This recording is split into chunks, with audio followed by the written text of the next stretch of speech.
ஆண்டவர் உலக ரட்சகருமாகிய இயேசு கிறிஸ்துவின் நாமத்தினால் அன்பின் வாழ்த்துக்கள். இந்த 8வது மாதம் 29ஆம் தேதி வியாழக்கிழமை காலை பொழுதிலே அனுதின கர்மலை நிகழ்ச்சி சந்திப்பதிலே கர்த்தருக்குள்ளாக மகிழ்ச்சி அடைகள். கர்த்தர் உங்களை ஆசீர்வதிப்பாராக. இந்த நாளுடைய தியானத்திற்கு ஒரு வசனத்தை வாசிக்க கேட்போம்.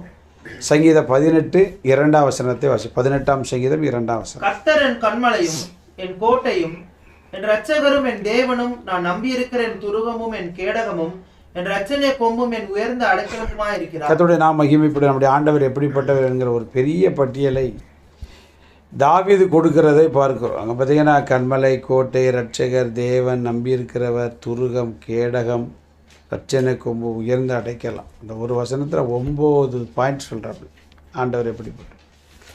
அதை 9ஐயும் நம்ம சிந்திப்பதற்கு நமக்கு இடம் கிடையாது. குறிப்பாக நம்முடைய ஆண்டவர் எப்படிப்பட்டவராம்? கன்மலையானவர். ஸ்தோத்திரம். நம்முடைய ஜனங்களை நடத்தி கொண்டு வந்த அந்த கன்மலை கிறிஸ்துவே அப்படின்னு சொல்லிவிட்டோம். 1 கொரிந்தியர் 10ஆம் அதிகாரம் 4ஆம் வசனத்தை நான் வாசிக்கிறேன். எல்லாரும் ஒரே ஞானபானத்தை குடித்தார்கள். எப்படி அவர்களோட கூட சென்ற ஞான கண்மலையின் தண்ணீரை குடித்தார்கள். அந்த கண்மலை கிறிஸ்துவே. பாருங்க, ஆண்டவர் கண்மலையாக இருந்து ஜனங்களை நடத்திருக்கிறார். ஒரு மனுஷனுக்கு முக்கிய தேவை என்ன அப்படின்னா தண்ணீர். தண்ணீர் இல்லாமல் வாழ முடியாது.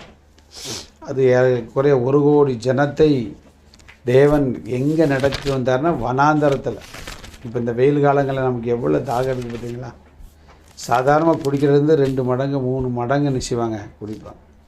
அப்போ வனாந்தரத்தில் நடக்கிற ஒரு மனிதனுடைய தாகம் எவ்வளோ பெரிதாக இருக்குது.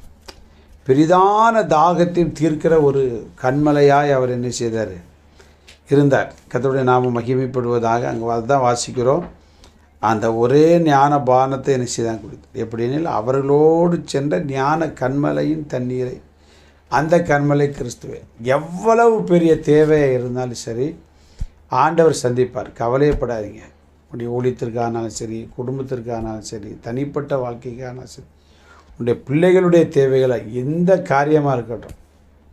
அதான் தாகம். அதாவது அவ்வளவு தூரம், அவ்வளவு தாகம். வனாந்தரத்தில் நடக்கக்கூடிய தாகத்தை நமக்கு கணிக்கவே முடியாது. வெயிலில் போனால் எதை குடிக்கலாம்னு நினைக்க பார்த்தீங்களா? எங்கேயாவது கரும்புச்சாரை குடிங்க, லெமன் ஜூஸ், என்னத்தையாவது குடிக்கணும்னு சொல்லி, அதுவும் குளிர்ந்த நீராய் குடிக்கணும்னு நமக்கு தோணுது இல்லையா? அப்போ வனாந்தரத்தில் நடக்கக்கூடிய தாகம் எப்படி இருக்கும் பாருங்கள். கொஞ்சம் தூரம் போனவுடனே உடனே தாகம் இருக்கும். அந்த தண்ணீர் குடித்து தான் அவன் திருப்தி ஆகும். அனைத்து தேவைகள் இந்த வனாந்தரத்தில் ஆண்டவர் ஞான கண்மலையாக இருந்து தாகம் எடுக்கும்போதெல்லாம் அவர் நதியாய் ஓடி அவருடைய தாகத்தை தீர்த்து. உங்களுடைய வாழ்க்கையிலும் எந்த விதமான தாகமாக இருந்தாலும் அதை கர்த்தர் நிச்சயமாய் மாற்றுவார். இந்த தாகத்திற்கு ஒரு முடிவை நினைச்சுவார், உண்டு பண்ணுவார். அந்த கண்மலைக்குள்ளே நம்ம நினைச்ச ஆபத்து வரும்போது அந்த கண்மலைக்குள்ளாக நாம் நினைச்சோம் மறைந்து கொள்ள முடியும். பழைய பக்தன் பாடல்ல பீல உண்ட மாலையே புகலிடம் தாரோமே. அது எப்படி பார்த்தீங்க அப்படின்னா, சிங்கம் அவரை துரத்தும் பொழுது தேவன் இவர் ஒளித்து கொண்டதான அந்த கண்மலை நெருங்கி வந்ததாக இந்த சிங்கம் உள்ளே புகுந்து அவரை கொன்று போடாத அளவுக்கு அந்த கண்மலை என்ன செய்து அவரை மறைத்து கொண்டது. அப்போது அவர் எழுதிய பாடல் அப்படி சொல்கிறாங்க. அப்போது அந்த கண்மலை இன்றைக்கி ஜீவனோடு இருக்கிறவங்களுக்கு ஆபத்து வரும்போது அவருக்குள்ளாக ஒளிந்து கொள்ளலாம். தாகம் வரும் பொழுது அந்த தாகத்தை தீர்க்கிற கண்மலை தண்ணீராய் அவர் இருக்கிறார். அவர் ஜீவ தண்ணீர். அதனால் அதே போல் நமக்கு பாருங்கள், அங்கே தாவீது சொன்னால் பயங்கரமான குழியின்னு உளையான சேற்றிலிருந்து தூக்கி எடுத்து எங்கே வச்சாராம்? கண்மலையின் மேல் நிறுத்தி தன் மீது நிறுத்தி நம்மை உயர்த்துகிற தேவன். அப்போ நம்முடைய தாகத்தை தீர்க்கிறார், நம்மை பாதுகாக்கிறார். அது மாத்திரமில்லை, உயர்ந்த இடத்தில் கொண்டு வந்து நம்ம என்ன நிறுத்தி அழகு பார்க்க. நிச்சயமாக நீங்கள் இருக்கிற நிலைமையை கர்த்தர் மாற்றி உங்களுக்கு பாதுகாப்பை கொடுப்பார். உங்களுடைய தேவைகளை சந்திப்பார்.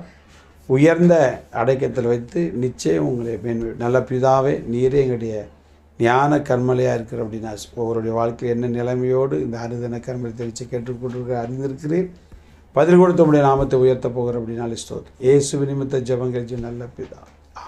நாளை காலை அனுதின கண்மலை சந்திக்க வரைக்கும் தேவ கிருபை நம்மை தாங்கி நடத்துவதாக. ஆமென்.